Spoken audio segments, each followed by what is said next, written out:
Chapter 1. The Crimson Affair at Belvoir Manor.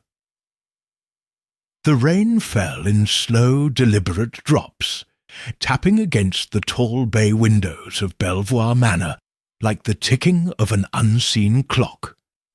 Within, a grand party was unfolding. Champagne glasses clinked, and the soft strains of a string quartet drifted through the air, mingling with polite laughter and whispered intrigues. Lord Reginald Montresor, the host of the evening's gathering, stood at the centre of it all, a commanding presence in his tailored suit, his silver hair immaculately combed back. He was a man of considerable wealth and influence, known for his fine art collection, and, more discreetly, for his ruthless business dealings. Among the distinguished guests was Captain Arthur Cavendish, a former military officer with a stiff bearing and a watchful gaze. Miss Evelyn Worthing, a striking woman in a sapphire gown, whose reputation for breaking engagements was nearly as famous as her beauty, and Dr. Leonard Graves, an austere man with a mind as sharp as a scalpel, and a tongue to match. As the evening progressed, the mood shifted. Small tensions, invisible to the casual observer, simmered beneath the surface. A whispered argument near the library door, a gloved hand clenched too tightly around a wine-glass, a fleeting look of contempt exchanged across the ballroom floor. Then, just before the clock struck midnight, the butler, a stoic man named Jenkins, stepped into the drawing-room, his face pale and his voice trembling. "My lord," he said, "there has been an incident." The guests fell silent. Lord Montresor frowned. "An incident?" Jenkins swallowed hard. "It is Mr. Algernon Drake, sir. He has been found in the study, dead." A gasp rippled through the crowd. Miss Worthing clutched the pearls at her throat. Captain Cavendish's jaw tightened. Dr. Graves merely raised an eyebrow, but his fingers twitched slightly. Lord Montresor's face darkened. "Dead? What do you mean, dead?" Jenkins hesitated, then spoke in a hushed tone. "Shot, my lord, a single bullet, and the door was locked from the inside. A locked-room mystery. A murder seemingly impossible. A crime that, by all appearances, had solved itself. Yet, as the first tendrils of panic began to coil around the guests, a small figure stepped forward from the edge of the room. "Mes amis," came a calm, measured voice, "there is no need for such distress. The truth, I assure you, is never quite as it seems." Hercule Poirot, immaculate in his tailored grey suit, his patent leather shoes gleaming even in the dim candlelight, clasped his hands behind his back. His moustache twitched slightly as he surveyed the assembled guests. "This," he declared, "is a matter most intriguing." Chapter 2. The Locked Room. Enigma. Tense silence hung over the grand drawing-room of Belvoir Manor. The assembled guests, moments ago engaged in lively conversation, now stood frozen, some in shock, others in barely concealed apprehension. The announcement of Algernon Drake's death had cast a long shadow over the evening's festivities. Hercule Poirot's sharp gaze swept the room, cataloguing every expression, every movement. Panic, fear, calculation. Even in the face of death, people remained predictable. Lord Reginald Montresor was the first to break the silence. "Shot? Jenkins, what are you saying?" The butler, still visibly shaken, inclined his head. "A single bullet, sir. The study door was locked from the inside, and there was no sign of forced entry. "A suicide, then," Captain Arthur Cavendish muttered, though his furrowed brow betrayed uncertainty. Drake always had a flair for the dramatic. Miss Evelyn Worthing exhaled sharply. "Suicide," she repeated, shaking her head. "That's absurd.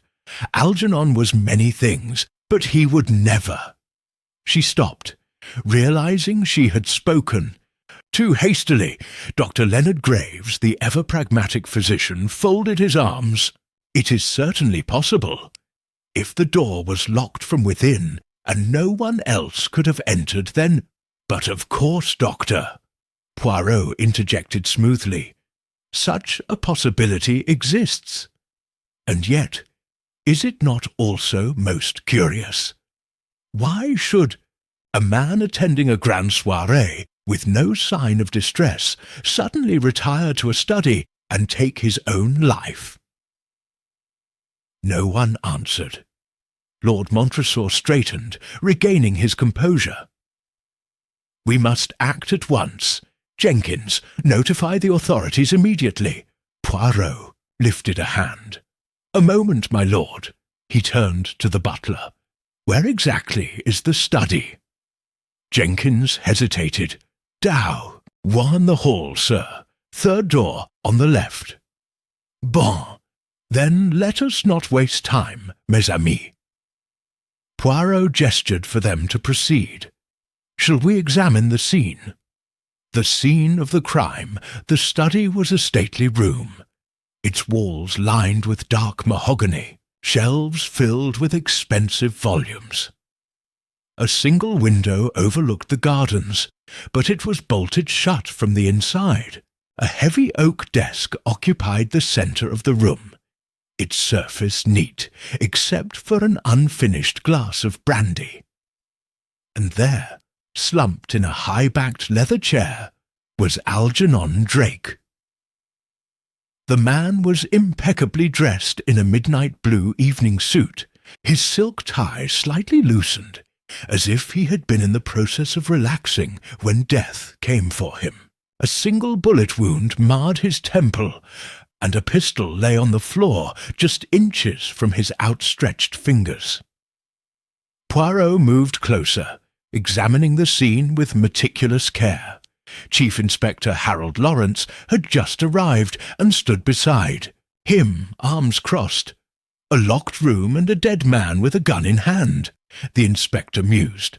"It appears straightforward enough." Poirot made a sound of mild disagreement. "Straightforward? Non, mon ami. It is far too convenient." Inspector Lawrence raised an eyebrow. "How do you mean?" Poirot pointed toward the gun. "Notice, if you will, the positioning of the weapon. If Mr. Drake had indeed shot himself, it would have fallen closer to his lap or directly downward, not so far to the right." Lawrence frowned. "You're suggesting someone staged the scene?" Poirot smiled. "I suggest nothing yet, mon cher. I merely observe." He turned his attention to the brandy glass. Lifting it delicately, he examined the rim before setting it back down. Then he crouched beside the body, his keen eyes scanning for details others might have missed. Dr. Graves stepped forward. "The time of death can't be more than an hour ago. Rigor mortis has yet to set in." Poirot gave a small nod. "Oui, and yet there is something most troubling here." Miss Worthing, who had been standing at the doorway, shivered. "What's troubling, Monsieur Poirot?" Poirot gestured towards the locked door. "Tell me, mademoiselle, when a man takes his own life, does he first ensure he cannot be saved?" A murmur spread among the guests. It was a chilling thought. Lawrence ran a hand through his hair. "You're saying someone else killed him and locked the door?" Poirot pursed his lips. "Perhaps, or perhaps it is something more subtle, his Fingers traced the edge of the desk before pausing. He lifted a single playing card, a queen of hearts, lying face down beneath the blotter. "How very curious," he murmured. "The suspects and their secrets back in the drawing-room." Poirot addressed the guests, his hands neatly clasped. "Let us review, mes amis," he said. "A man is dead, a locked door, a single gunshot, and yet the scene is not so simple as it appears." Lord Montresor exhaled impatiently. "Poirot, what are you getting at?" Poirot smiled slightly. "Merely that when a crime appears too perfect, it is often because someone wants it to be seen that way." His gaze lingered on each guest in turn. Captain Arthur Cavendish shifted under Poirot's scrutiny. A military man, yes, but his rigid posture betrayed unease. Was it merely the shock of the evening, or something more? Miss Evelyn Worthing clutched her pearl necklace too tightly, her eyes darting between Poirot and the others. Was it fear or guilt? Dr. Leonard Graves, ever the cool professional, watched Poirot with thinly veiled scepticism. A logical man, unlikely to act in haste, yet the doctor knew more than he let on. And then there was Lord Montresor himself, a man whose wealth and power had made him untouchable, but even the most powerful had secrets. Poirot tapped a finger against his lips. "Let us begin with a question.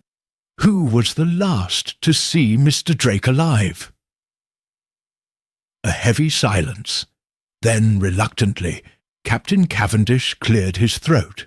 "I suppose that would be me. I saw him step into the study about an hour ago." Poirot's eyes twinkled. Did he seem troubled? Cavendish hesitated. He was deep in thought. I assumed it was business. "Business, you say?" Poirot tilted his head. "And what business had he with you, mon capitaine?" Cavendish stiffened. I owed him a small sum." Poirot's moustache twitched. "A debt, then," Cavendish exhaled. "Yes, but nothing serious. He wasn't exactly in need of money." Poirot nodded, but his interest had already moved elsewhere. "And you, Miss Worthing?" She tensed. "What about me?" Poirot's gaze softened, but his words were sharp. "Your reaction earlier, it was most, how do you say, certain. Why were you so quick to reject the idea of suicide?" Her lips parted, then closed again. I knew him well. He wouldn't do something like this." "Ah," Poirot murmured. "You knew him well. How well, mademoiselle?" She flushed. "We were once engaged." The room collectively inhaled. Lord Montresor frowned. "Engaged? You never told me that." Poirot steepled his fingers. "Fascinating." Dr. Graves spoke up. "All of this is speculation. We should focus on facts."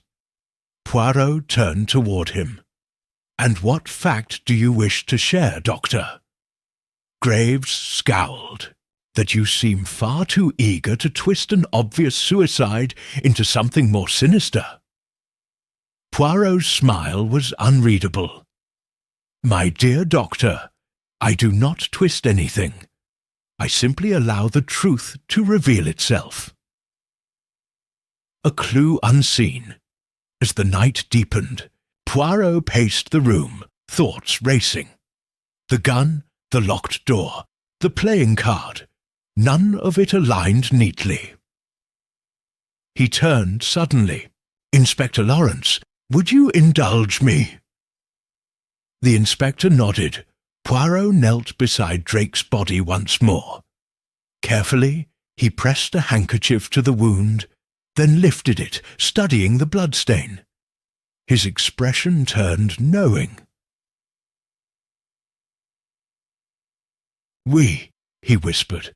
"The truth is becoming clear." Miss Worthing shuddered. "What truth?" Poirot straightened. "That Monsieur Drake did not die when we think he did." Another wave of shock. Lord Montresor blurted, "You mean—" Poirot raised a finger. "Patience, my lord. Soon all will be revealed." And with that, he turned toward the fireplace, where a faint trace of something burned caught his eye. A letter, half consumed by flames. Poirot plucked it from the ashes. The ink was smudged, but a single phrase remained visible. "You will pay for what you have done." He smiled. The game had truly begun. Chapter 3. Shadows of Deception. The atmosphere in Belvoir Manor had grown thick with suspicion. As the evening deepened, Poirot sensed the tension tightening around the assembled guests. The locked-room mystery had turned their elegant soirée into a house of intrigue, and though none would admit it, each person present feared they might be the next to fall under his scrutiny. Chief Inspector Harold Lawrence paced beside the fireplace, his fingers tapping against his pocket watch. "Poirot, I admire your method, but if you have something concrete, now would be the time to reveal it."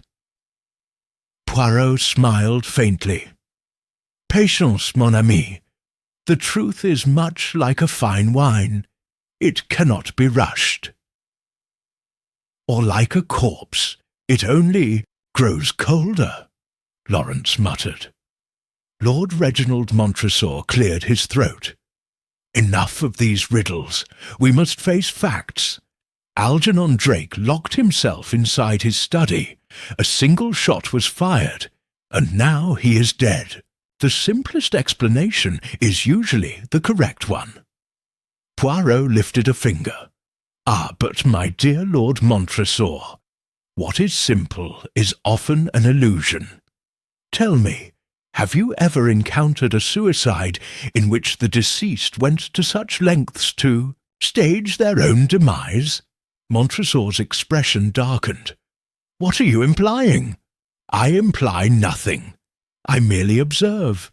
Poirot turned to Miss Evelyn Worthing, whose fingers still trembled as they toyed with the pearls at her neck. "Mademoiselle, let us return to your earlier statement. You were once engaged to Monsieur Drake, were you not?" She hesitated, then nodded. "Yes, it was, some years ago." "And yet you reacted rather strongly to his death." Evelyn's cheeks flushed. "Is that so strange? We may have parted ways, but I still cared for him." "Curious indeed," Poirot murmured. "And tell me, when did you last speak with Monsieur Drake?" A flicker of hesitation crossed her face. "Earlier this evening," she admitted, "just before he went into the study." There was a sharp intake of breath from Captain Arthur Cavendish. "You never mentioned that before." She turned toward him, her eyes flashing. "Because it wasn't relevant." "Oh, but it is, mademoiselle," Poirot interjected smoothly. "Every detail is relevant in the art of detection." Evelyn's hands clenched. "It was nothing, just a brief conversation." "And what, pray, did you discuss?" She hesitated, again then said, He mentioned a debt." Captain Cavendish straightened. "A debt? Yes." She exhaled. "He told me that someone in this very house owed him a considerable sum, and that he planned to collect tonight." A charged silence fell over the room. Poirot's sharp gaze flickered toward Captain Cavendish, then toward Dr. Leonard Graves. Both men seemed suddenly uncomfortable. "And did he name the individual?" Poirot pressed. Evelyn shook her head. "No, only that it was a matter he had waited too long to resolve. Poirot tapped his fingers against his lips. Fascinating. Inspector Lawrence narrowed his eyes. Are you suggesting this debt had something to do with his murder? Poirot's gaze swept the room before he spoke, his voice quiet but deliberate.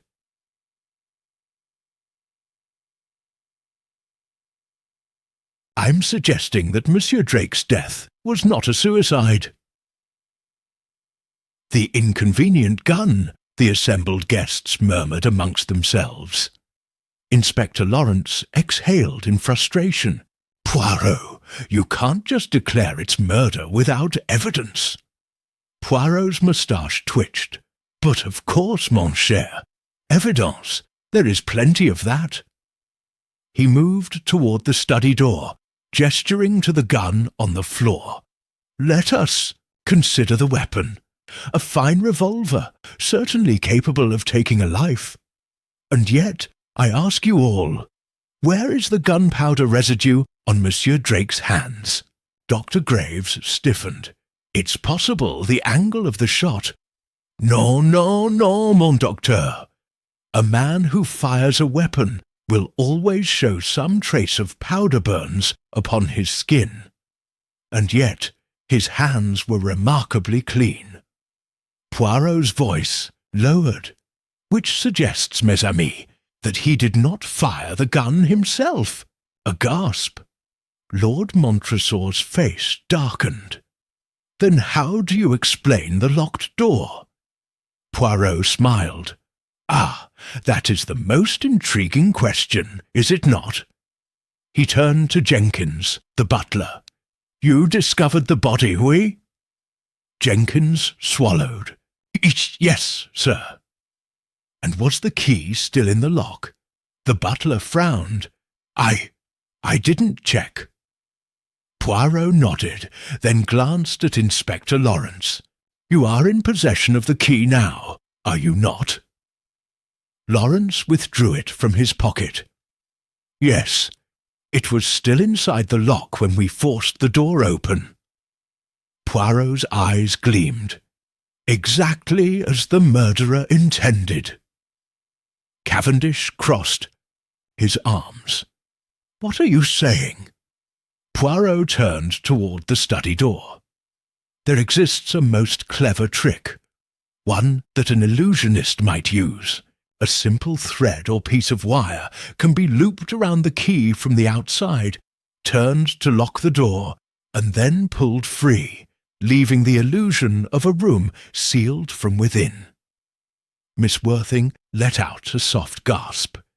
You mean someone locked the door after shooting him? Precisely. Poirot stepped forward. The question, then, is who among us had the means and the motive? A web of lies, the weight of Poirot's words, settled over the room. The guests exchanged uneasy glances, each considering who among them could be capable of such deception. Poirot gestured toward Captain Cavendish. Let us return to the matter of the debt, mon capitaine. You admitted earlier that you owed Monsieur Drake money, did you not? Cavendish scowled. It was nothing serious. Poirot arched an eyebrow. And yet you were the last to see him alive. The captain's fingers tightened into fists. Are you accusing me, Poirot? I accuse no one. Poirot's expression was unreadable. But I merely note that your financial troubles could have given you reason to silence Monsieur Drake before he demanded repayment. Cavendish took a step forward, anger flashing in his eyes. I may have owed him money, but I wouldn't kill a man over it. Poirot's moustache twitched. Perhaps not. But debts are a dangerous thing, Captain. They can ruin a man, or make him desperate. Before Cavendish could protest, Poirot turned toward Dr. Graves. And you, Doctor, surely you must have some insight into why Monsieur Drake might have been targeted? Graves's lips thinned. "I have nothing to do with this." "Ah, but you were the one to pronounce him dead, were you not?" "Of course." Poirot's gaze sharpened. "And yet his body tells us a different story." Graves stiffened. "What do you mean?" Poirot stepped forward. "You claimed he died an hour ago, but the brandy in his glass was still warm. And more than that, the rigor mortis had not yet set in, meaning he was killed far more recently than you suggested." A ripple of shock spread through the room. Graves' face darkened. "Are you accusing me of lying?" Poirot smiled slightly.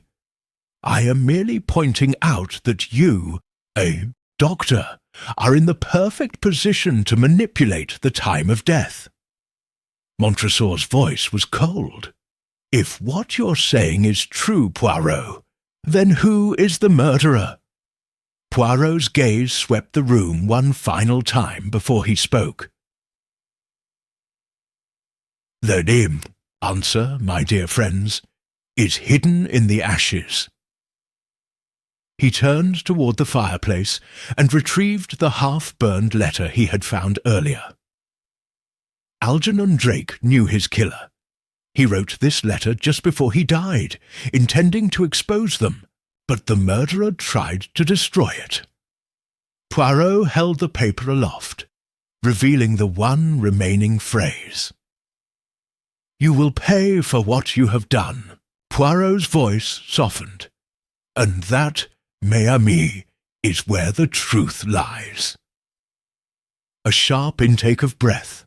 The pieces were falling into place. But before Poirot could reveal the final truth, the lights flickered, then went out entirely. A scream rang through the darkness, and just like that, the murderer had struck again. Chapter 4. The Dead Speak in Firelight. A scream shattered the darkness. For a moment, chaos reigned. Footsteps pounded against the floor as guests stumbled in the pitch-black room. Someone knocked over a chair, and the sound of glass shattering echoed through the manor. Then, as suddenly as the lights had gone out, they flickered back to life. And when they did, a second body lay sprawled across the floor. Miss Evelyn Worthing gasped, her hands flying to her mouth. "Oh, God!" Inspector Lawrence cursed under his breath as he knelt beside the body. It was Captain Arthur Cavendish. His eyes were wide open in a frozen mask of horror, his throat slashed cleanly from one side to the other. Blood pooled beneath him, glistening darkly in the dim light of the room. Poirot, ever composed, stepped forward, his sharp gaze scanning the scene. "Mon Dieu," he murmured. "It seems our murderer is growing desperate." Lord Montresor turned away, pale. "2 murders in one night. This is madness." Dr. Graves adjusted his spectacles, his face unreadable. "No, this is cover-up." Poirot's moustache twitched. "Ah, so you see it too, mon docteur." Lawrence looked up sharply. "See what?" Poirot gestured towards the body. Captain Cavendish was the prime suspect in Algernon Drake's murder. His financial troubles, his heated conversation with Monsieur Drake, his close proximity to the crime, all made him a convenient scapegoat. Poirot's gaze darkened. "And now, mes amis, he is dead." Evelyn let out a shaky breath. "You think someone killed him to silence him?" "Naturellement." Poirot crouched beside the corpse, his keen eyes scanning the body without touching it. The murderer feared what Captain Cavendish might reveal, and so, They took the most direct course of action. Montresor shook his head. But how? It was pitch black. No one could have seen anything. Poirot gave a knowing smile. On the contrary, the darkness was precisely what the murderer needed. Lawrence stood and crossed his arms. It was deliberate, then. Someone tampered with the lights? Poirot nodded. Indeed. The question is, who? The inspector turned, his gaze sweeping the remaining guests. No one leaves this room. But Poirot's eyes lingered on the fireplace, where embers still smouldered in the hearth. A trail of something dark had splattered across the nearby rug. Blood, certainly, but something else as well. A faint sheen of oil. Poirot straightened. I believe it is time we examined all the evidence. A killer's trick. Inspector Lawrence moved swiftly, instructing the staff to search the manor for anything unusual. Poirot, meanwhile, examined the area where Captain Cavendish had fallen. No struggle, he observed quietly. The cut is precise, too clean for a scuffle. Meaning? Dr. Graves finished for him. Meaning he never saw it coming. Poirot nodded, which suggests our murderer acted with great speed. They knew precisely where to strike in the darkness. Lawrence narrowed his eyes. A professional? Perhaps. Poirot's gaze flickered toward Evelyn, who stood pale and silent. Or perhaps simply someone who planned this very carefully. He turned toward Jenkins, the butler. Tell me, mon ami, where does this house keep its electrical controls? Jenkins hesitated. In the cellar, sir. There's a fuse box. Poirot smiled. Ah, then perhaps you would be so kind as to accompany Inspector Lawrence and check whether it has been tampered with? Lawrence nodded and gestured for Jenkins to lead the way. As they exited, Poirot returned his attention to the fireplace. He knelt, picking up a small, half-burned scrap of paper from the ashes. He turned it over carefully. Faint ink markings still remained. Debt repaid in full. Poirot's brow furrowed. A debt repaid? But to whom? Secrets in the smoke. The remaining guests sat in tense silence as Poirot stood before them, the scrap of paper held lightly between his fingers. Monsieur Drake was murdered because of a debt, Poirot said at last. That much is certain. Montresor scoffed. We already suspected that. Poirot's gaze flickered to him.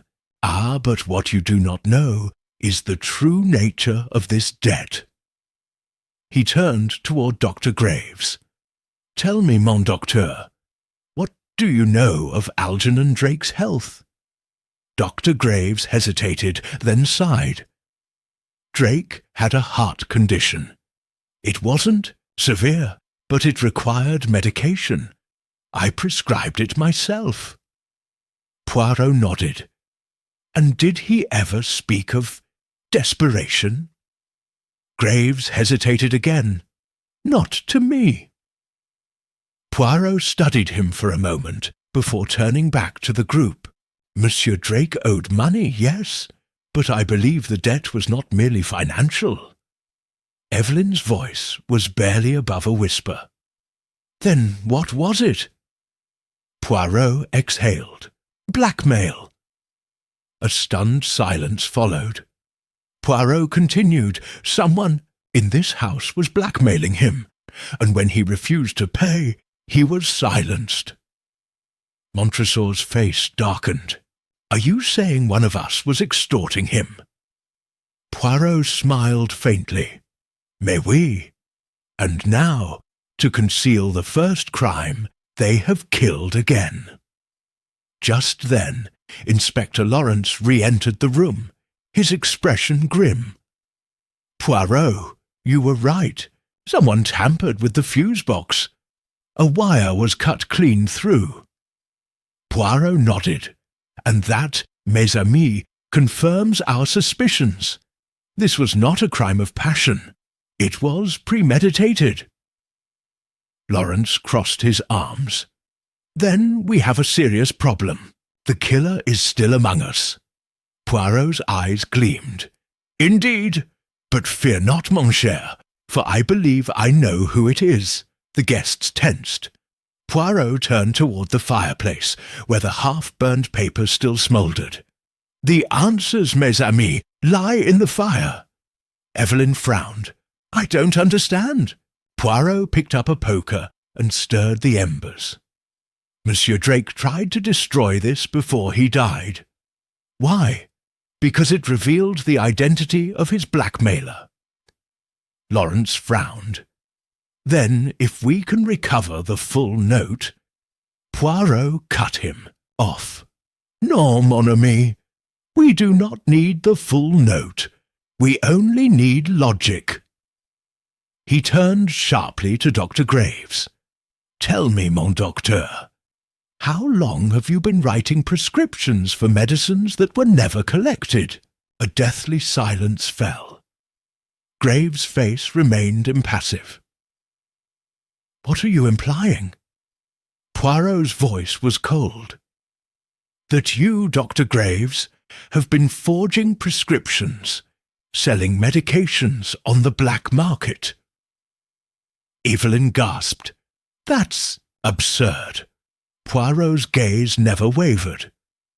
Algernon Drake discovered your secret, did he not? Graves' expression darkened.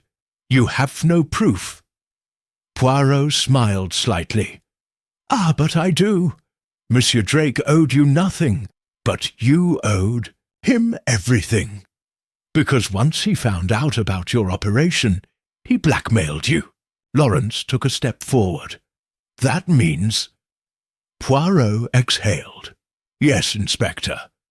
Dr. Graves killed Algernon Drake to silence him. And when Captain Cavendish became a liability, he killed again. Dr. Graves stiffened.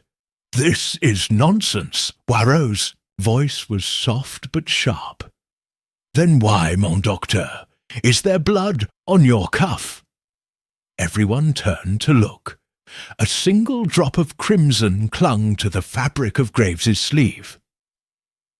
For the first time that evening, his mask of calm cracked, and then, without warning, he ran, but Poirot had anticipated this. With a sharp nod, Inspector Lawrence moved. Within seconds, Dr. Graves was restrained, his struggling form forced to the ground. Poirot exhaled, straightening his cuffs. And so, mes amis, the case solved itself. As the storm raged outside, the murderer was finally unmasked, and the dead, at last, were given justice.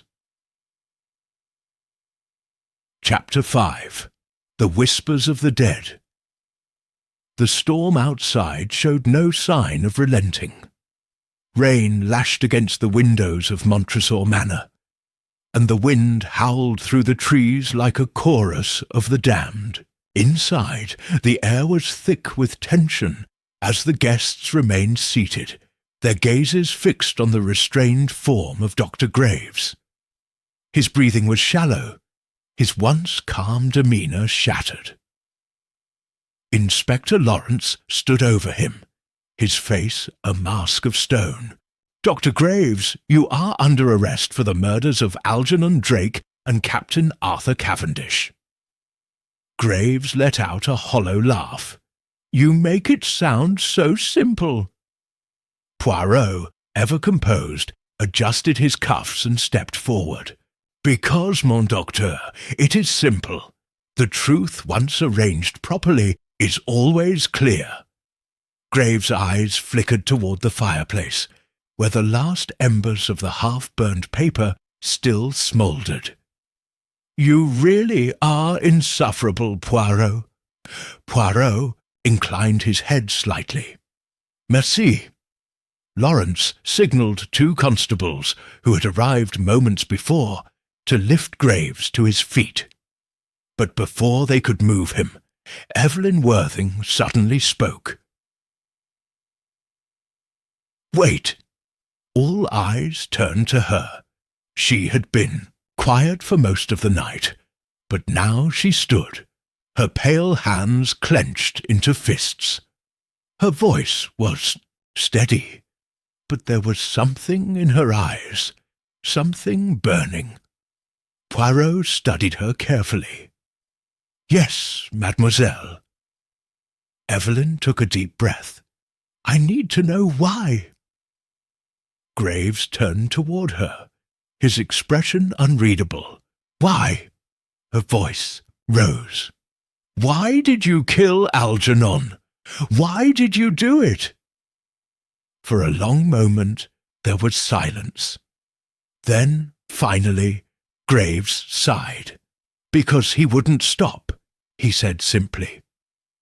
Evelyn's brows knitted together. "What do you mean?" Graves exhaled. "Drake was a parasite. He found out about my operation, about the forged prescriptions, the black market sales.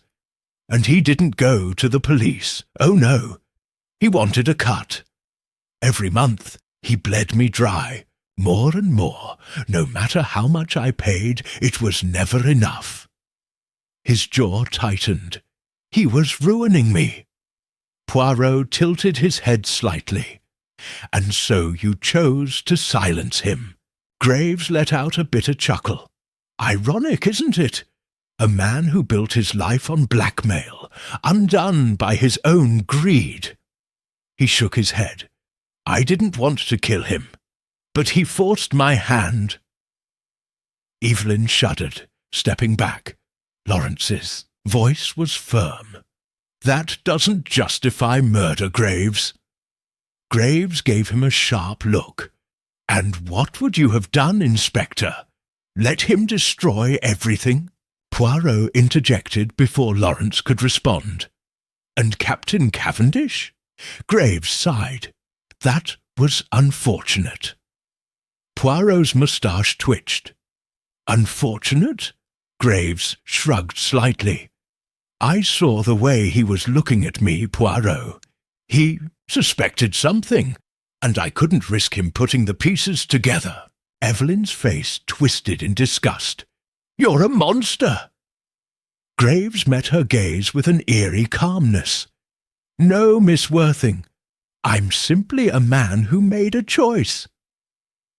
Poirot folded his hands behind his back. "And now, mon cher docteur, you will live with the consequences." Lawrence signalled the constables, who took hold of Graves and began leading him toward the door. But just as they reached it, Graves turned back, his eyes locking onto Poirot. "You think you've won," murmured Poirot, arched a brow. "But of course, have I not?" A slow, chilling smile crept across Graves's lips. "Perhaps. But tell me, Poirot, what if you've only uncovered half the truth?" Poirot's expression remained neutral, but something in his gaze sharpened. Graves let out a low chuckle. "Good luck, detective," and with that he was led away. The shadows left behind. The moment Graves was gone, the guests seemed to collectively exhale. The weight of the night pressed down on them, exhaustion settling into their bones. Lord Montresor ran a hand through his greying hair. "This has been an evening I will not soon forget." Evelyn sat down heavily in an armchair, her hands trembling slightly. "It's over," she whispered.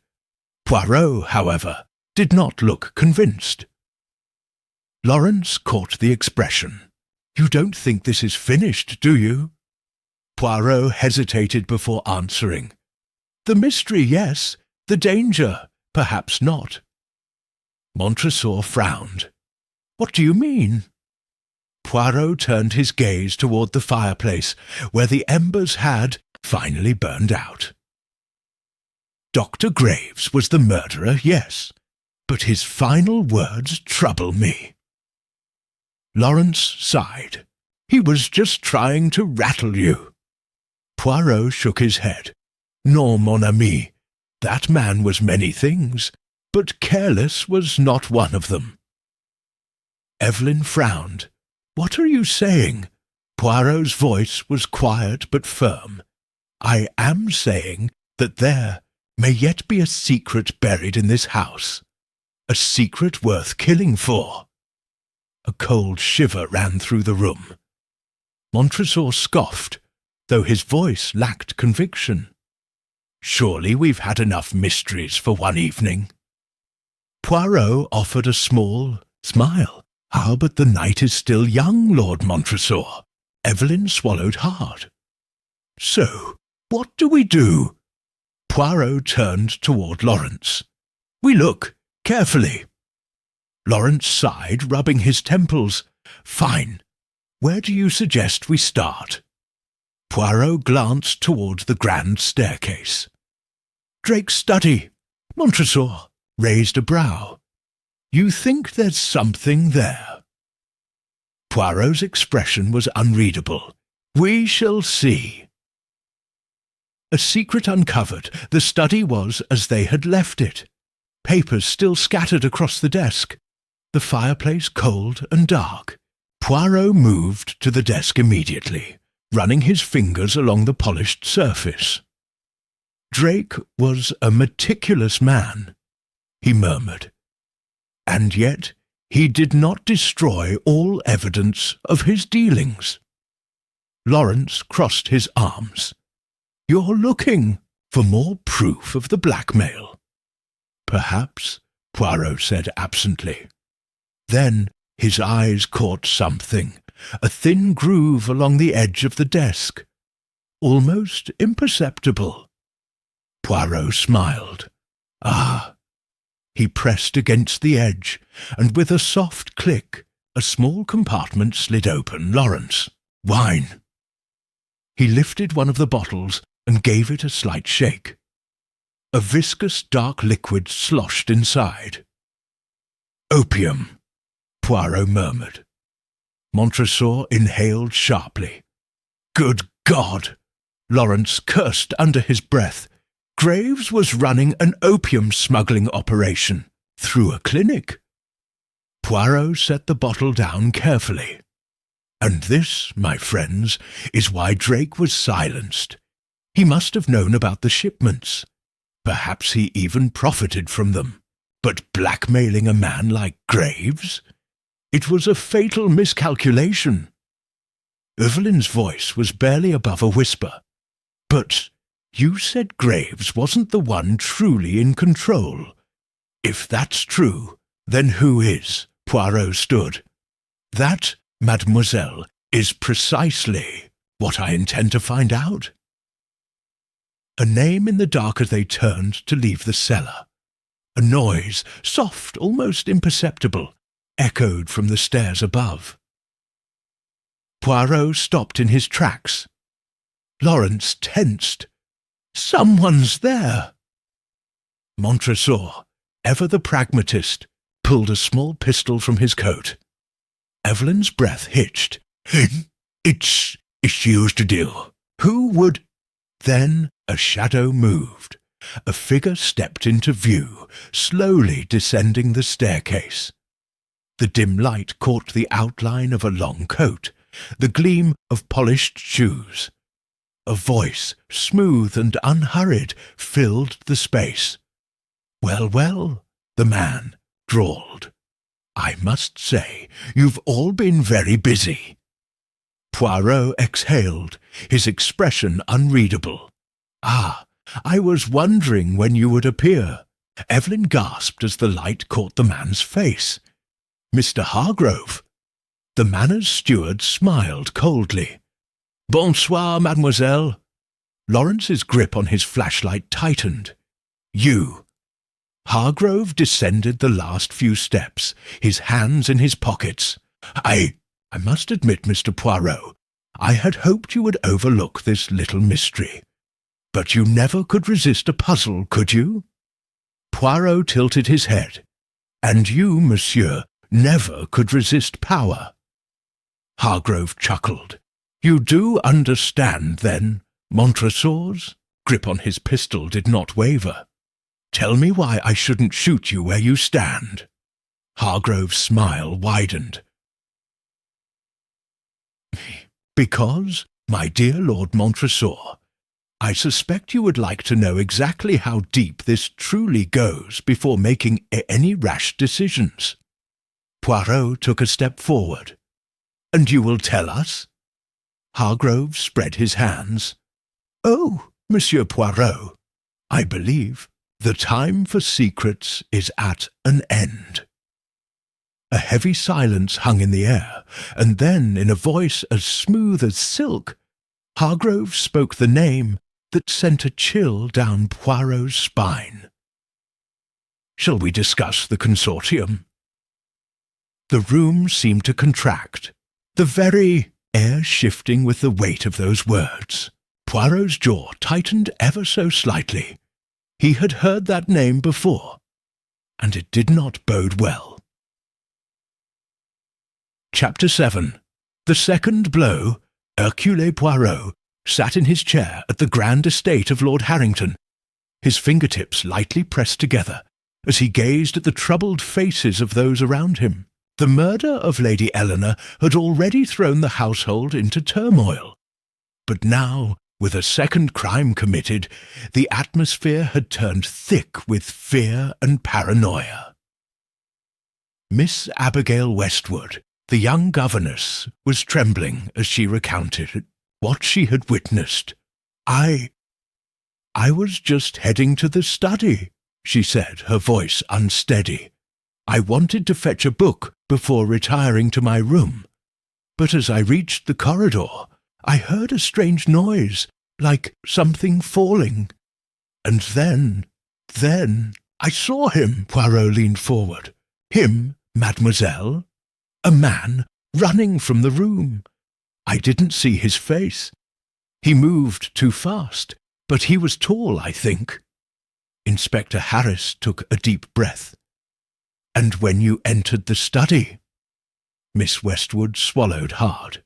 "I found Mr. Edward Harrington slumped over the desk, blood pooling on the carpet." A hushed murmur spread through the group. Edward Harrington, Lady Eleanor's stepson and one of the prime suspects in her murder, was now a victim himself. The revelation cast new shadows over the case. Dr. Fielding stepped forward, his brow furrowed. "The wound is severe but not fatal. He was struck on the head with a blunt instrument. He's unconscious, but he should recover." Poirot nodded thoughtfully. "Alors, someone intended to silence him. But was it to prevent him from revealing something, or simply an act of revenge?" The web of suspicions, the gathering of suspects, had grown more tense since the first crime. But now, with this second attack, the air crackled with nervous energy. Everyone was a suspect. Poirot turned to Lady Eleanor's maid, a quiet woman named Margaret Greenfield. "Mademoiselle, where were you at the time of the attack?" Margaret wrung her hands. "I was in my room, monsieur. I heard nothing. I swear it." Poirot's sharp gaze turned to Lord Harrington. "And you, milord?" Lord Harrington looked shaken. "I was in the drawing-room with Dr. Fielding and Miss Caroline. We were discussing, well, the estate matters. This dreadful business has left us with so many things to sort out." Poirot tapped his fingers against his chin. A convenient alibi for all three of you, no?" Caroline Harrington, the late Lady Eleanor's niece, stiffened. "Are you suggesting—" No, mademoiselle, I suggest nothing yet. I merely observe. And what of you, Mr. Howard?" Philip Howard, The solicitor adjusted his glasses. "I had retired to my room, Monsieur Poirot. I assure you, I was nowhere near the study." "Then we have Miss Westwood as the only witness. But a fleeing shadow, a tall man. It is not much to go on, n'est-ce pas?" The clue. That speaks Poirot excused himself and walked to the study, where Edward Harrington was now resting under the care of Dr. Fielding. The room was a mess, papers scattered, the desk drawer slightly ajar, and a broken glass on the floor. But Poirot's keen eyes caught something more telling. He knelt beside the unconscious man and carefully examined his right hand. His fingers were curled slightly, as if he had been holding something before collapsing. Poirot gently pried them open and found a torn piece of fabric, a scrap of dark green wool. "Aha!" Poirot murmured. "A message from the victim, perhaps?" "D'Orgeot." Fielding looked over his shoulder. "A clue?" "Oui. But does it mean that the attacker wore such a fabric? Or did Mr. Harrington manage to tear it from them in the struggle?" Poirot straightened up, deep in thought. "And what of the missing document?" Inspector Harris frowned. "Missing document?" Poirot pointed to the desk. "The drawer is open, but not fully. It was locked before. If someone searched through it, they must have been in a hurry. And yet, they did not take everything." Harris quickly sifted through the remaining papers. "What do you think was taken?" Poirot gestured toward the papers. "Observe, mon ami. These are letters, personal correspondences.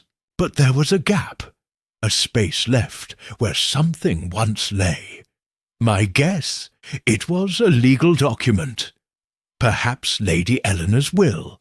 The weight of Poirot's words sank into the room like a heavy fog. A trapezic that evening. Poirot gathered everyone in the drawing-room. The tension was unbearable, and each person's face bore the weight of unspoken fears. "Ladies and gentlemen," Poirot began, "we are dealing with a cunning mind. The first crime, the murder of Lady Eleanor, was planned with precision. But the second crime? No, that was an act of desperation. Someone felt threatened by Edward Harrington, and they struck before he could speak." Philip Howard, the solicitor, cleared his throat. "But if someone stole a document, wouldn't they destroy it?" "Ah," Poirot said, smiling, "that depends. If it was indeed the will, and it contained unfavourable terms for the killer, then yes. But what if they needed time to alter it? To forge something before destroying the original?" A heavy silence followed.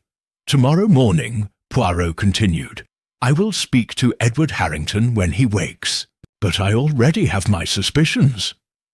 He glanced at each person in turn. "And tonight we shall see if our criminal reveals themselves once more." With that, Poirot retired for the evening, but not before instructing Inspector Harris to set a watch on the study door. The game was nearing its conclusion, and Poirot was certain the final piece would fall into place before dawn. Chapter 8. The Mind of a Murderer. The grand estate was cloaked in an uneasy silence as dawn approached. Poirot had been awake for hours, sitting in his chair with steepled fingers, contemplating the nature of the crimes. Lady Eleanor's murder had been methodically executed, but Edward Harrington's attack had been rushed, impulsive. A killer who planned so well would not make such a mistake, unless, of course, something had forced their hand. At precisely 7 o'clock, Inspector Harris knocked on Poirot's door. "He's awake," Harris said. "Edward Harrington is conscious. and Dr. Fielding says he's strong enough to talk." Poirot rose at once. "Bon. Now we shall hear what the victim has to say about his attacker." The victim speaks. Edward Harrington lay in his bed, his head bandaged, his face pale.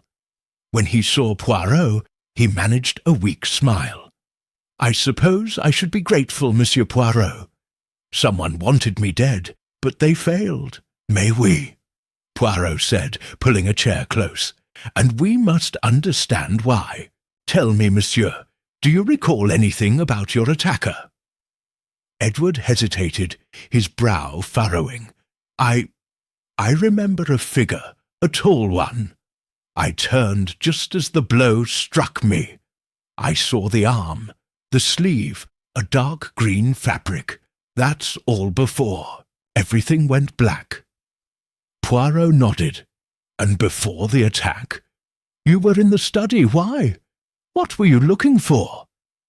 Edward sighed.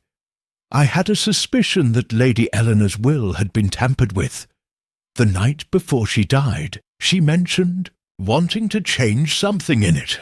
I wanted to see if anything had been altered." Inspector Harris spoke up. "Did you find anything missing?" "I think so.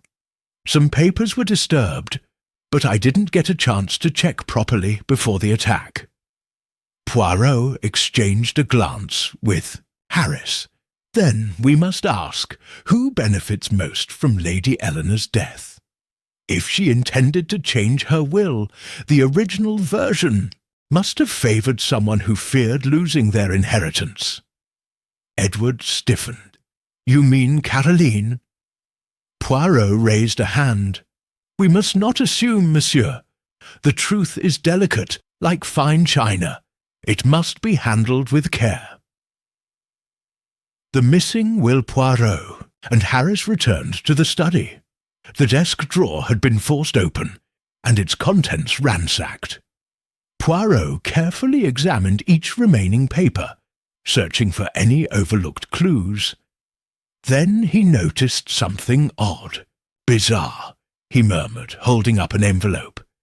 "See, Inspector, this is addressed to Lady Eleanor, but it is unopened. Why would she leave a letter from her solicitor unread?" Harris frowned. Perhaps she never got around to it. Or perhaps, Poirot mused, someone ensured she never saw it. He opened the envelope and quickly scanned its contents. A slow smile spread across his face. "Ah, mon ami," he said, handing the paper to Harris. "Lady Eleanor did indeed plan to change her will, and this letter proves she had instructed her solicitor to draft a new version, one that would disinherit a certain someone." Harris's face darkened as he read. "Caroline Harrington." Just as Edward suspected. Poirot's eyes gleamed. "Now, we must see how Miss Caroline reacts when she learns this news." The final deception, Caroline Harrington sat in the drawing-room, sipping tea with Lord Harrington and Philip Howard. Her expression was composed, but Poirot detected a flicker of tension in her eyes as he entered. "Ah, mademoiselle," Poirot greeted her warmly. "You seem calm, despite the dreadful events of last night." Caroline smiled thinly. "I see no point in hysteria, Monsieur Poirot. It won't solve anything." "Ah, but logic will, n'est-ce pas? Tell me, mademoiselle, did you know your aunt planned to change her will?" Caroline stiffened. "No." "Why?" Poirot handed her the letter. "Est de ire? It seems she wished to leave a large portion of her estate to charity. A noble gesture, no?" Caroline's fingers tightened around the paper. "That's impossible. She never mentioned—" "Non," Poirot interrupted gently. "She never had the chance to mention it, because, you see, she was murdered before the new will could be signed." A heavy silence followed. Lord Harrington looked shocked. while Philip Howard adjusted his glasses nervously. Poirot watched Caroline closely. "Tell me, mademoiselle, where were you when Edward Harrington was attacked?" Caroline swallowed. I was in the drawing-room with Lord Harrington and Dr. Fielding." "Ah, but were you, truly?" Poirot smiled. "Because, you see, mademoiselle, I believe you had every reason to ensure that both Lady Eleanor and Edward were silenced." Caroline shot to her feet. "This is absurd, is it?" Poirot tapped his temple. "Consider the facts. Lady Eleanor was about to change her will, cutting you out. Then, when Edward began searching for the missing document, he was attacked. And what did he see? A dark green sleeve." Poirot stepped closer, his voice softer, but no less intense. "Tell me, mademoiselle, where is your dark green dress?" Caroline's breath hitched. I don't know what you're talking about." "Ah, but I think you do." Poirot turned to Harris. "Search her room, mon ami. I believe we shall find a dress with a missing piece of fabric, one that matches the scrap found in Edward's hand." Tritzev unveiled. When Inspector Harris returned, he carried a dark green dress. A section of the sleeve had been torn. Caroline's face turned pale. "This proves nothing," she said, but her voice was trembling. Poirot shook his head. "Mademoiselle, it proves everything. You murdered Lady Eleanor to secure your inheritance, but then Edward began asking questions. You panicked and tried to silence him as well." Caroline's hands clenched into fists. I had no choice," she burst out. "She was going to take everything from me. My whole life I've lived under her shadow, always being told what to do, who to marry, how to behave. And then she decides to give it all away. I couldn't let that happen." Harris stepped forward. "Miss Caroline Harrington, you are under arrest for the murder of Lady Eleanor and the attempted murder of Edward Harrington."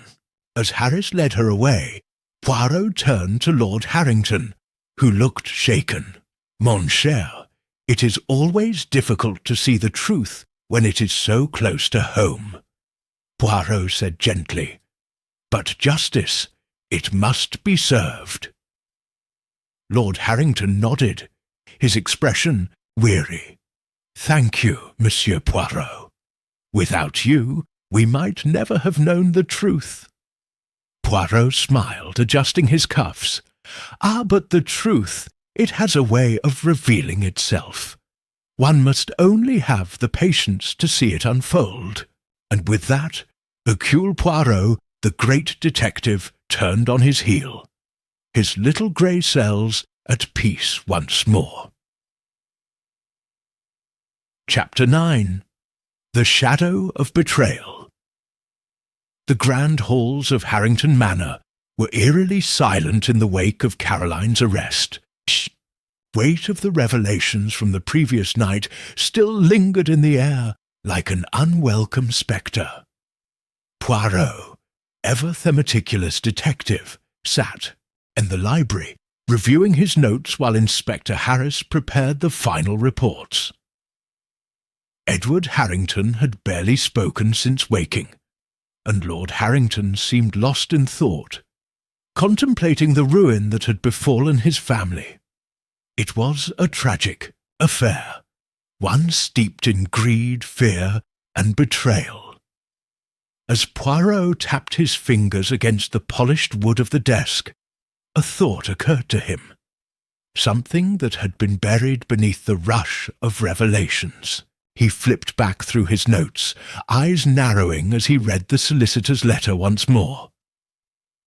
"Something did not add up, mon ami," Poirot said suddenly, looking up at Harris, who was standing near the fireplace. "Tell me, have you examined Lady Eleanor's financial records?" Harris blinked. "Her finances. We were so focused on the will and the attack on Edward that I haven't gone through them in detail." Poirot stood abruptly. "Then we must do so immediately. There is a missing piece to this puzzle, mon cher, and I do not like puzzles with missing pieces." The financial mystery. An hour later, Poirot sat in the study, scanning through the estate's financial records, while Harris and Edward looked on. It was precisely as he had suspected. Poirot tapped a ledger page with his finger. "Look here. Several large transactions were made in the last few months. Transfers from Lady Eleanor's personal account to an unnamed recipient. The sums are considerable, but there is no record of what they were for." Harris frowned. "Blackmail?" Edward leaned in. "I don't see how that would be possible. My aunt was a strong woman.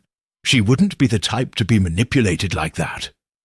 Poirot smiled thinly. "Ah, mon ami, even the strongest among us have their weaknesses." He turned a page. "And here, look, a final transaction just days before her death. £10,000.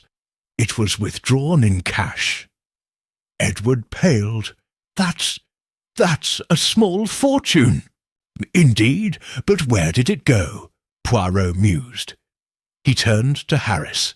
"We must speak to the solicitor again. Something tells me Lady Eleanor was keeping secrets even from her own family. A hidden past. The journey into the village was uneventful, but Poirot's mind was racing. The more he thought about the timeline of events, the more convinced he became that Caroline was not the only one with something to hide. When they arrived at the solicitor's office, Mr. Whitmore greeted them with a tired sigh. "I was expecting you, gentlemen. What more can I do for you?" Poirot wasted no time. "Monsieur, we have discovered that Lady Eleanor withdrew a substantial amount of money shortly before her death. Do you know why?" Whitmore hesitated. I do, but I was sworn to secrecy." Poirot leaned forward, his voice gentle but firm. "Monsieur, Lady Eleanor is dead. There is no longer any need for secrecy. If you truly wish to honour her memory, tell us the truth." Whitmore exhaled slowly. "Very well. The money was for someone from her past. A woman named Margaret Stokes." Harris scribbled down the name. "Who is she?" "Lady Eleanor's estranged sister." Silence filled the office. Poirot's eyes widened slightly, though he had suspected something along these lines. She had a sister. Why did no one know of this? Whitmore sighed. "Because she kept it a secret. Margaret had fallen into disgrace many years ago. She was disowned by the family for running away with a man of ill repute. Lady Eleanor never spoke of her again, until recently. She discovered that Margaret was destitute and living in London.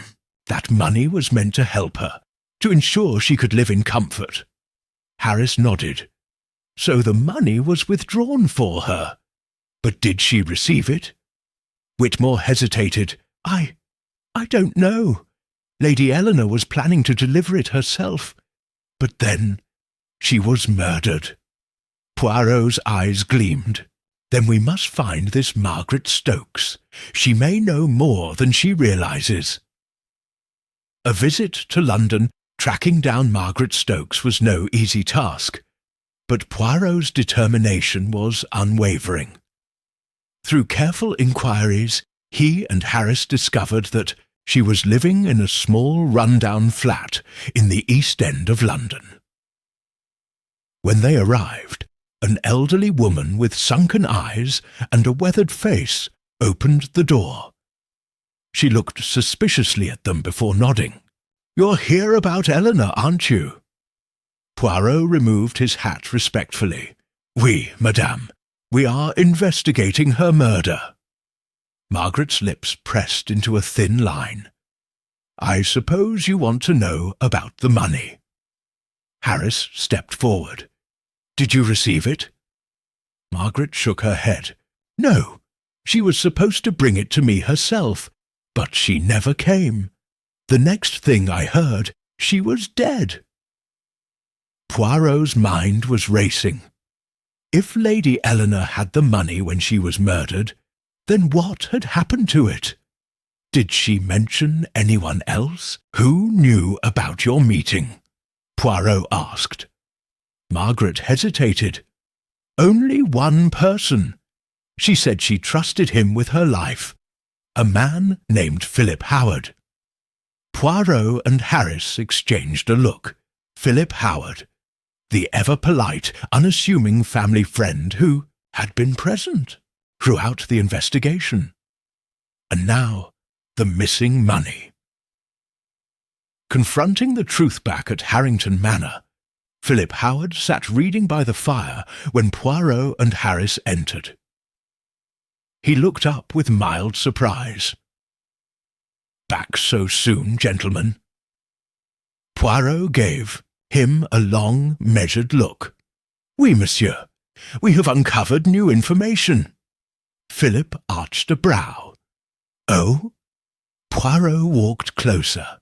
"We now know that Lady Eleanor had an estranged sister, and that she withdrew a substantial sum of money for her. But that money never reached its destination." Philip's expression remained calm. "I see. And what does this have to do with me?"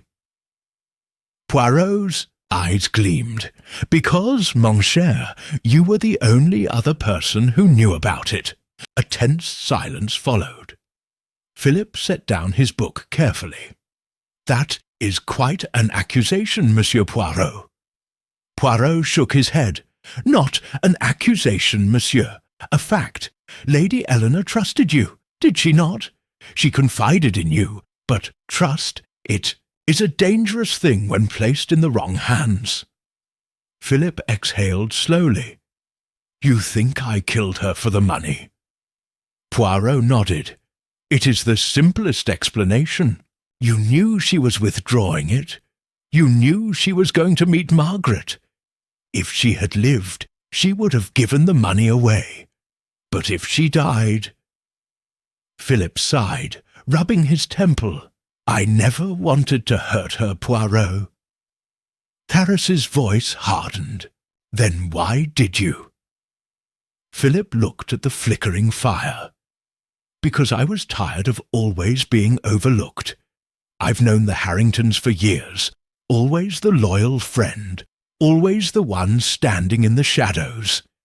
And then Eleanor told me about the money. I thought, what if it didn't have to go to her sister? What if it went to someone who truly deserved it?" Poirot's voice was soft. "And so you took it?" Philip nodded. "I didn't mean to kill her, but she caught me in the act. She confronted me, and I—" He exhaled sharply. "It was over before I even realized what I'd done." Harris pulled out his handcuffs. "Philip Howard, you are under arrest for the murder of Lady Eleanor Harrington." As he was led away, Poirot sat down, his little grey cells finally at peace. The case was closed, but the shadow of betrayal would linger in Harrington Manor for years to come. Chapter 10. The final curtain falls. The case of Lady Eleanor Harrington's murder had been solved, and the culprit, Philip Howard, was now in police custody. Yet, despite the resolution, an air of unease still lingered over Harrington Manor. Poirot, ever the perfectionist, remained deep in thought. thought as he sat in the study, his hands steepled together. Inspector Harris watched him curiously. "I thought you'd be satisfied, Poirot. The case is closed." Poirot exhaled slowly. "Oui, mon ami, but something still troubles me. The pieces of the puzzle fit, but not perfectly. There is still a shadow, a lingering doubt." Edward Harrington, who had been sitting in a corner, frowned. "I don't understand. Philip confessed. What more is there to know?" Poirot's keen eyes studied Edward for a long moment. Then he shook his head. "Let us review, mon cher. A crime is like a play, and every play has its actors. But sometimes there is an unseen hand guiding the performance." Edward stiffened. "You think someone else was involved?" Poirot's fingers tapped the desk rhythmically. "Perhaps.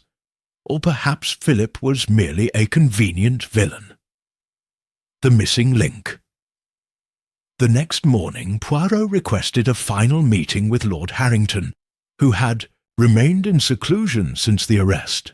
The elderly nobleman sat in his grand chair, his face lined with exhaustion. "Mr. Poirot," he said tiredly, "why are you still here? Surely you have done enough." Poirot's expression remained unreadable. "Milord, I must ask you, what was your true relationship with Philip Howard?" Lord Harrington's eyes darkened. "He was a friend of the family, nothing more." "A friend," Poirot murmured, "and yet he knew of Lady Eleanor's secret affairs, her finances, even her estranged sister. Tell me, milord, was it truly Eleanor who kept secrets?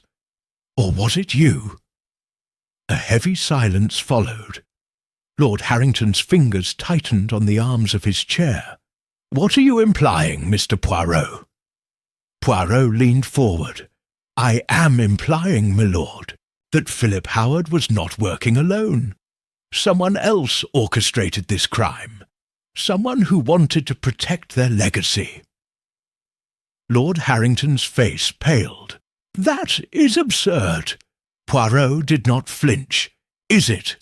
Tell me, milord, what would have happened if Lady Eleanor had given that money to Margaret Stokes?"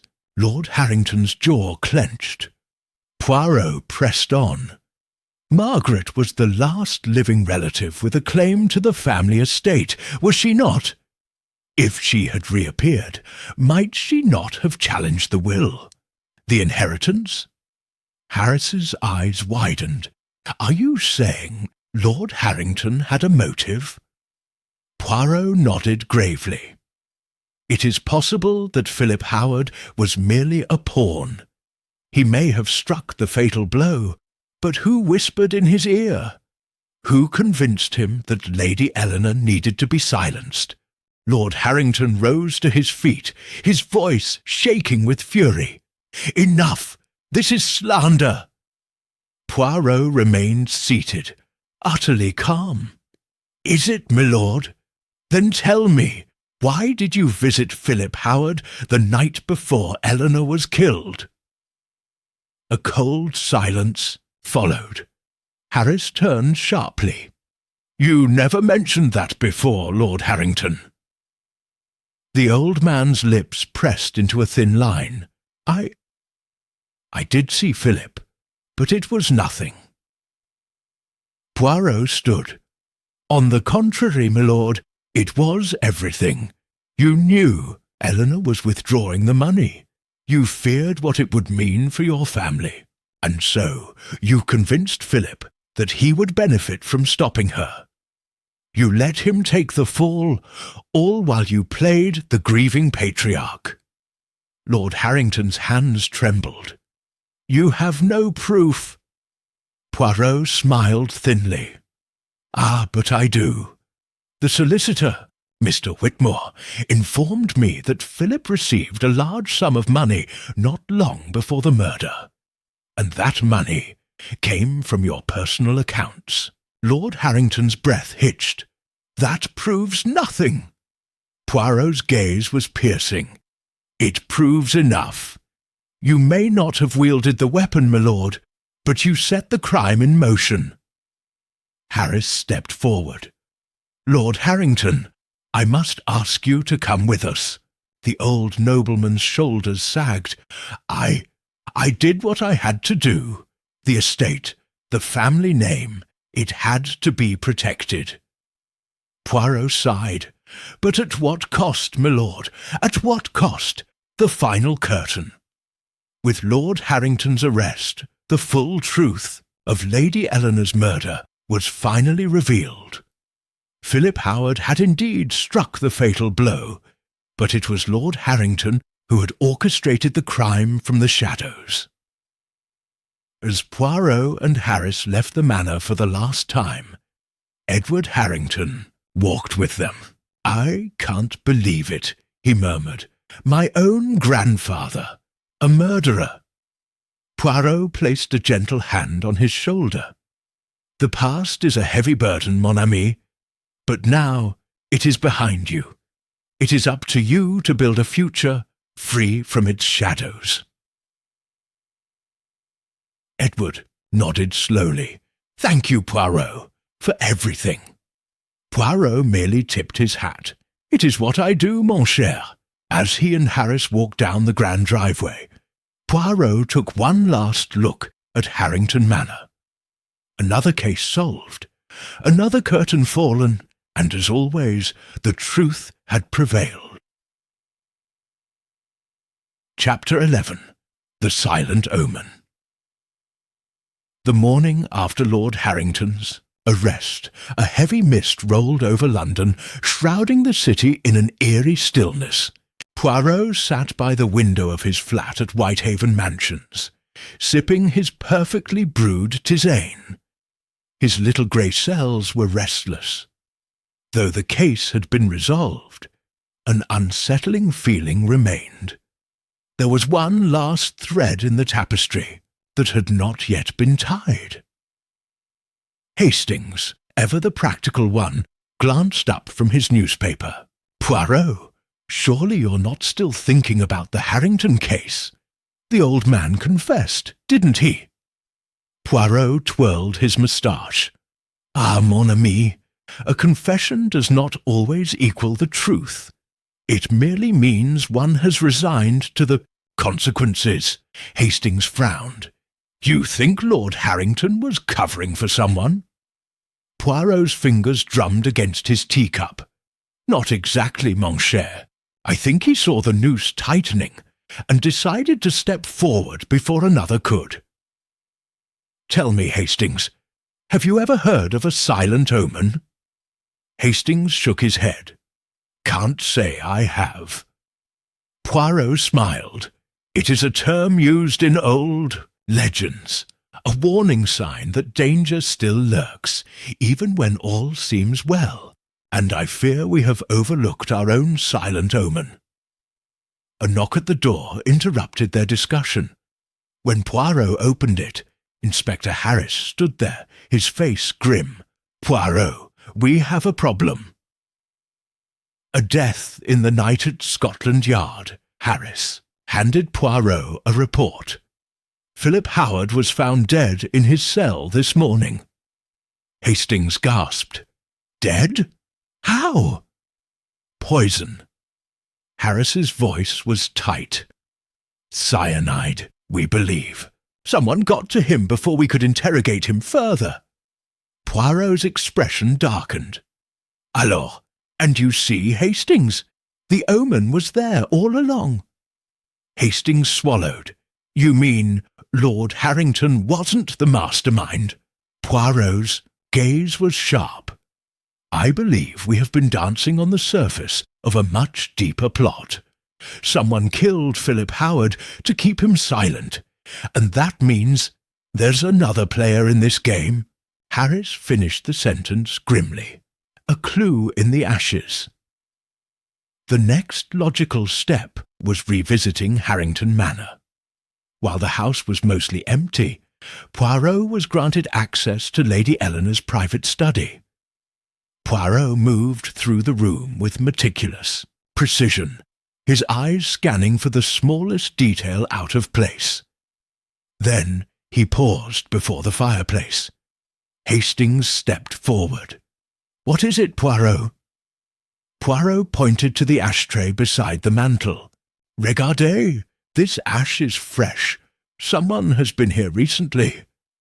Harris frowned. "But the house has been locked since Lord Harrington's arrest." Poirot picked up a single half-burnt scrap of paper from the tray. He read aloud the words. "Still visible. Meet at demand. Ensure silence." He turned to Harris. "My dear friend, I believe someone is tying up loose ends. And if we do not act swiftly, another life may be lost." The missing piece. Poirot and his companions left the manor. A sudden thought struck him. Harris, when Lord Harrington was arrested, what happened to the household staff? Harris scratched his chin. "They were dismissed. Most have returned to their families." Poirot's eyes narrowed. "Most. And who has not?" Harris checked his notes. "Only one, Miss Judith Weaver, Lady Eleanor's former maid. She left without a trace." Poirot tapped his temple. "And there, mes amis, is our missing piece." Hastings gaped. "The maid? But why?" Poirot smiled knowingly. "Let us pay a visit to Miss Weaver. I suspect we are about to uncover the true architect of this grand deception." The true puppet master-tracking, Judith Weaver, was no easy task, but Poirot's reputation ensured doors opened where they otherwise would have remained closed. The woman was found in a small, unassuming inn at the edge of London. As they entered her room, Miss Weaver's face turned ghostly pale. I don't know why you're here." Poirot folded his arms. "Mademoiselle, you are the only person who knew every secret in Harrington Manor. You knew Lady Eleanor's financial dealings, Philip Howard's movements, and Lord Harrington's fears. You were always in the background, always watching, and yet you disappeared the moment Lord Harrington was arrested." Weaver's lip quivered. That proves nothing." Poirot sighed. "You see, Miss Weaver, I have encountered many criminals, but the most dangerous are not those who wield the knife, but those who whisper in the ears of others. You did not kill Lady Eleanor yourself, nor did you kill Philip Howard, but you ensured they both died." She stiffened. "That's absurd." Poirot stepped closer. "Lady Eleanor trusted you. You knew she planned to send money to Margaret Stokes, and you knew it would disrupt Lord Harrington's plans. So you whispered to Philip Howard, told him lies, twisted the truth, made him believe Lady Eleanor was a danger to him." Judith Weaver's eyes darted to the door. Harris stepped forward, blocking her escape. Poirot continued, his voice soft but firm. "And when Philip was caught, you made sure he would never speak. The poison in his cell, it was yours, was it not?" Weaver's shoulders sagged. I had no choice." Harris clamped a hand on her arm. "Oh, you had a choice, Miss Weaver, and you made the wrong one." Justice is served with Judith Weaver's confession. The final pieces of the puzzle fell into place. She had manipulated Philip Howard into killing Lady Eleanor, then poisoned him before he could implicate her. Lord Harrington, sensing the walls closing in, had falsely confessed to protect the family's reputation. As the police led Weaver away, Hastings let out a long breath. "I don't believe it. She was behind everything." Poirot nodded. "Indeed, mon ami. The most dangerous enemies are often those we do not see." Harris shook Poirot's hand. Once again, you've cracked the case. London is safer thanks to you." Poirot smiled. "Ah, but justice, mon cher Harris, is what matters. I am merely the hand that unveils the truth." As Poirot and Hastings walked into the London morning, the fog had finally lifted. The silent omen had spoken, and Poirot had listened. Chapter 12. The Shadow of the Final Clue. The case had been closed, the murderer apprehended, and justice seemingly served. Yet, as Poirot sat in his perfectly arranged study, sipping a delicate tisane, his little grey cells remained unsettled. There was something, a small, almost imperceptible detail, that nagged at him, something that had yet to be fully explained. Hastings, ever the optimist, leaned back in his chair, exhaling contentedly. "Well, Poirot, I must say this case turned out to be one of your finest. A shame about Judith Weaver, of course. You wouldn't have suspected the maid to be the true mastermind." Poirot did not respond immediately. He delicately set his cup down and steepled his fingers. "Tell me, Hastings, do you remember the ashes in the study?" Hastings frowned. "Yes, the ones by the fireplace. A burnt note, wasn't it?" Poirot nodded. "Exactement. And we found a fragment of words. Meet at demand. Ensure silence." "Yes, but that was Weaver's doing, wasn't it?" Hastings reasoned. Poirot sighed. "So it would seem. But consider, mon ami, if Weaver was so meticulous in her crimes, why would she leave a note partially burnt? Why not destroy it entirely?" Hastings blinked. "You think someone else left it there?" Poirot smiled. "Très bien, Hastings. You begin to think. I believe there is one final loose thread in this tapestry, and before I rest, I must pull it too. See what unravels." An unexpected visitor. As if summoned by Poirot's deductions, a knock echoed through Whitehaven Mansions.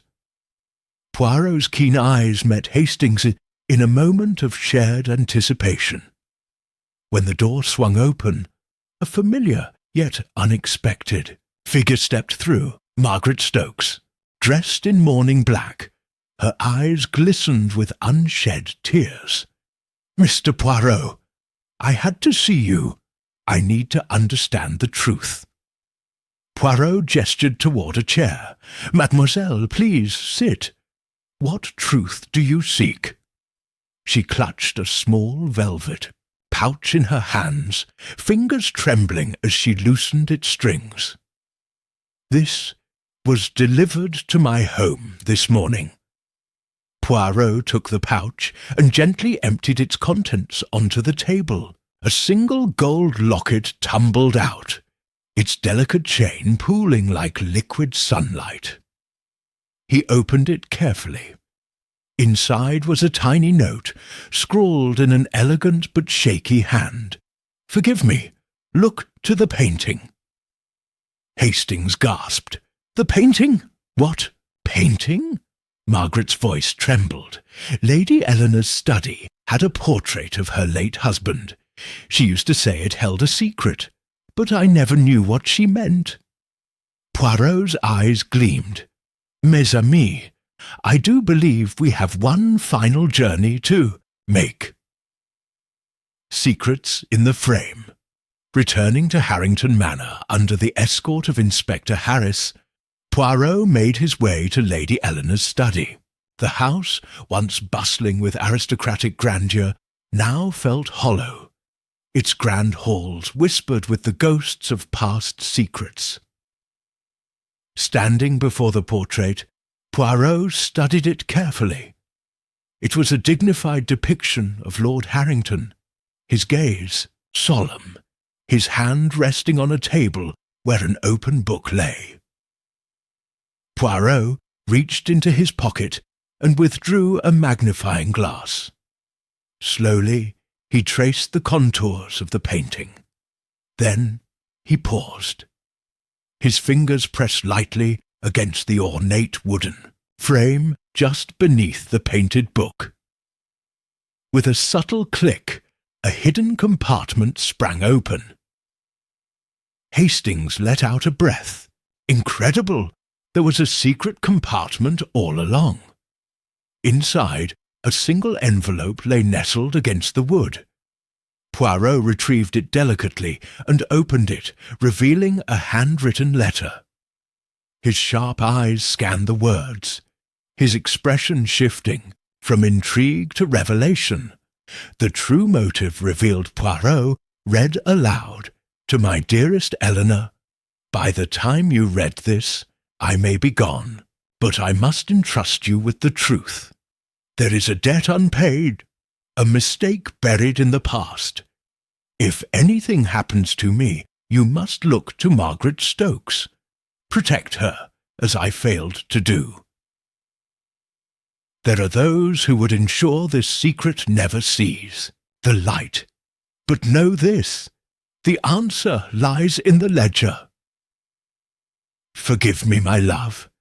Ever yours, Reginald Harrington." A stunned silence fell over the room. Margaret's voice barely rose above a whisper. "My father!" He knew. Poirot met her gaze, his own filled with understanding. "I believe so, mademoiselle, and it seems Lady Eleanor was determined to fulfill his final wish by sending you financial support." Harris frowned. "But what's this about a ledger?" Poirot turned back to the compartment. This time he reached deeper, and with a quiet scrape withdrew a second object, a slim leather-bound book. As he flipped through its pages, his eyes darkened. Mon Dieu! Hastings hovered behind him. "What is it, Poirot?" Poirot turned the book so they could see. Inside were detailed records of payments, names, dates, but the most shocking entry was written in bold, unmistakable ink. Philip Howard, £50,000, silence paid in full Harris, cursed under his breath. So this was never about Eleanor's inheritance. This was blackmail. Poirot nodded. Indeed, Philip Howard was being paid to remain silent. About what, I cannot say for certain, but I believe Lady Eleanor discovered the truth and sought to end the corruption. Margaret covered her mouth, eyes wide with horror. And that's why she was killed. Poirot's voice was gentle yet firm. Yes, mademoiselle, this was not just a crime of passion or greed. It was a desperate attempt to keep a long-buried secret from emerging. Final justice, with the ledger as evidence, the case took a new turn. It was no longer simply a matter of a jealous maid eliminating threats. It was about a conspiracy, one that had cost multiple lives. In the days that followed, further investigations led to a shocking arrest. A prominent financier, connected to both Philip Howard and the late Lord Harrington, was revealed to be the true orchestrator. Howard had been his pawn, until he became a liability, and Judith Weaver, merely another tool, discarded when her use had expired. As Poirot and Hastings watched the final pieces fall into place, a sense of closure finally settled over them. Hastings exhaled deeply. Well, Poirot, I must say, I didn't see this ending coming. Poirot allowed himself a small smile. Ah, mon ami, the truth is like a shadow. It may be hidden for a time, but eventually the light will always reveal it.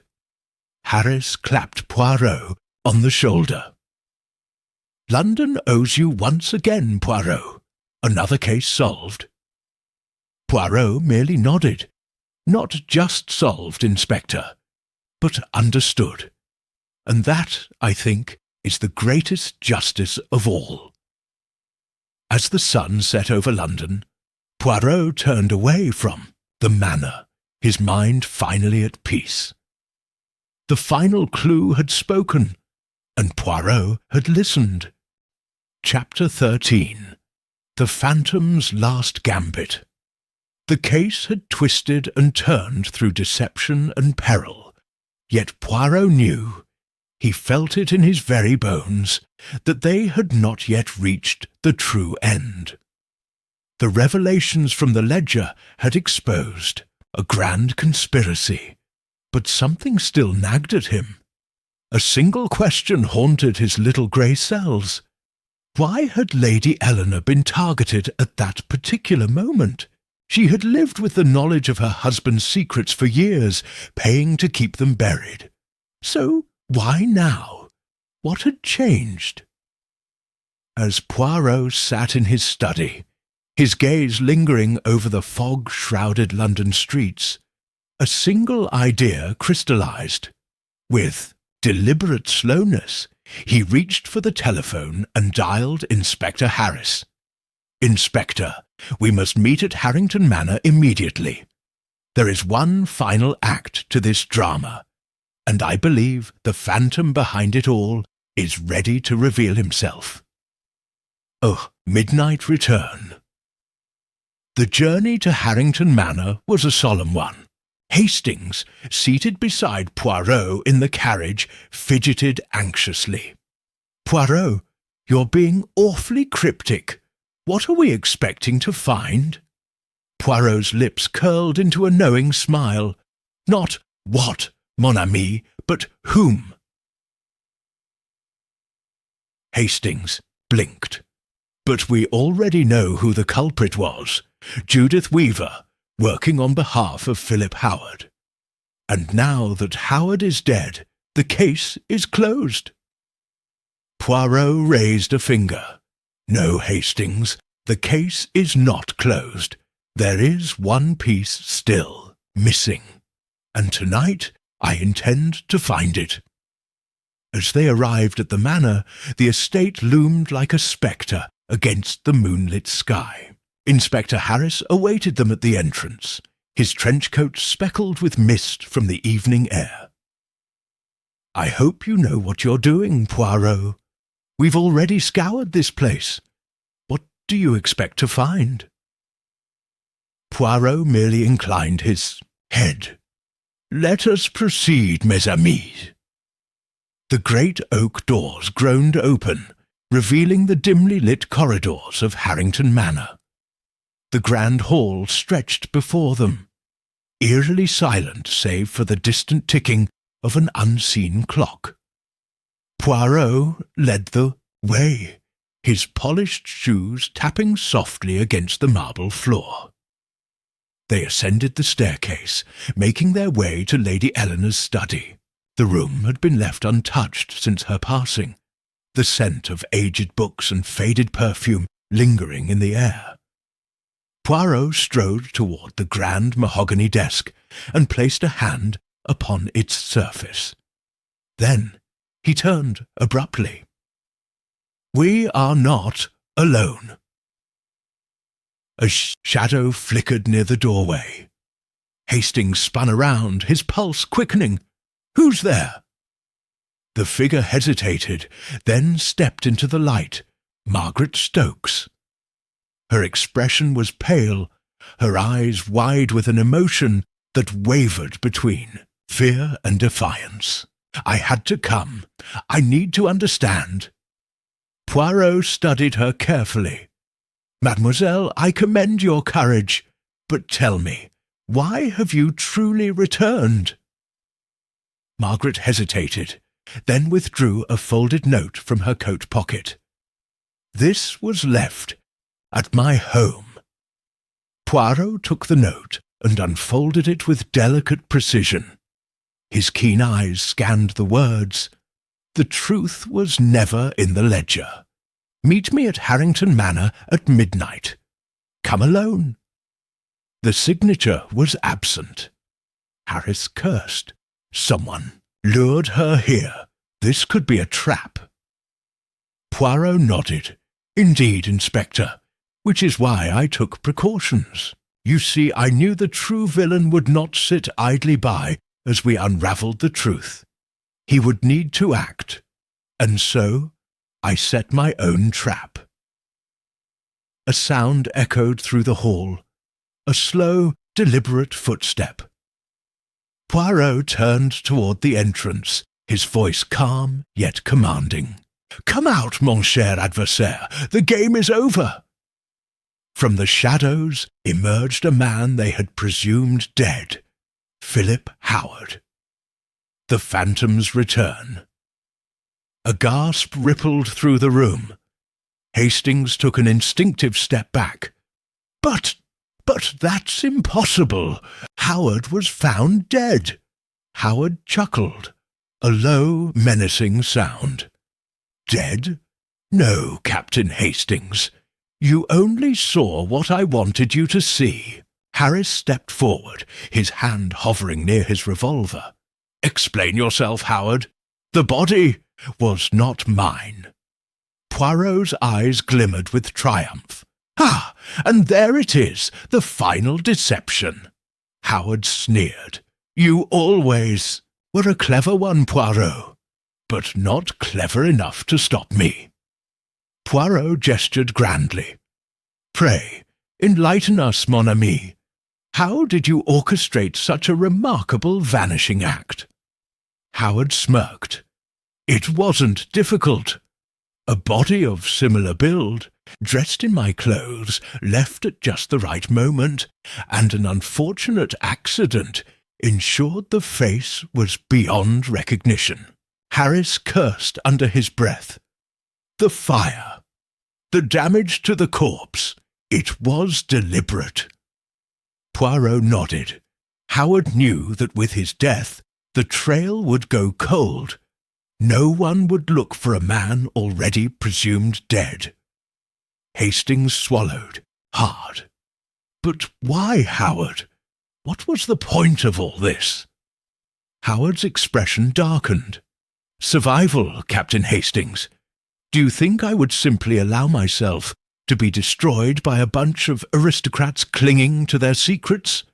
I played their game, took their money, and when the walls closed in, I vanished. I had almost succeeded, until you and your meddling little detective started asking too many questions." Poirot sighed. "Ah, mon cher Howard, it is always the same with men like you. You weave your web of lies, thinking yourself untouchable. But in the end, the truth has a way of unmasking even the most careful of phantoms." Harris stepped forward. "This ends now, Howard." Howard's hand twitched toward his pocket. Poirot tensed. Then, with a sudden motion, Harris seized him, wrenching away the concealed revolver. Howard struggled, but the inspector's grip was firm. "No more tricks," Harris growled. "It's over." Howard let out a ragged breath, his shoulders slumping. The fight had left him. Poirot clasped his hands behind his back. And so, the final gambit is played. The last deception has failed. Justice and closure. The aftermath was swift. With Howard alive, the entire conspiracy unravelled. His associates were arrested, the financial fraud exposed, and justice was finally served. Margaret, standing amidst the chaos, exhaled deeply. "It's finally over." Poirot turned to her, his expression softening. "Yes, mademoiselle. And now you may live without fear of the shadows." As dawn broke over London, Poirot and Hastings stood outside Harrington Manor. Hastings shook his head in amazement. I must say, Poirot, this was one of the most elaborate cases we've ever handled." Poirot smiled, his moustache twitching. "Ah, mon ami, but all mysteries are merely puzzles waiting to be solved. And as I have always said, nothing is truly hidden forever." Hastings chuckled. And what now? A well-earned rest. Poirot adjusted his cuffs, a twinkle in his eye. "Perhaps. But I suspect another mystery will soon find its way to me. It always does." And with that, Hercule Poirot, the great detective, turned on his polished heel and stepped forward into the next adventure. The end.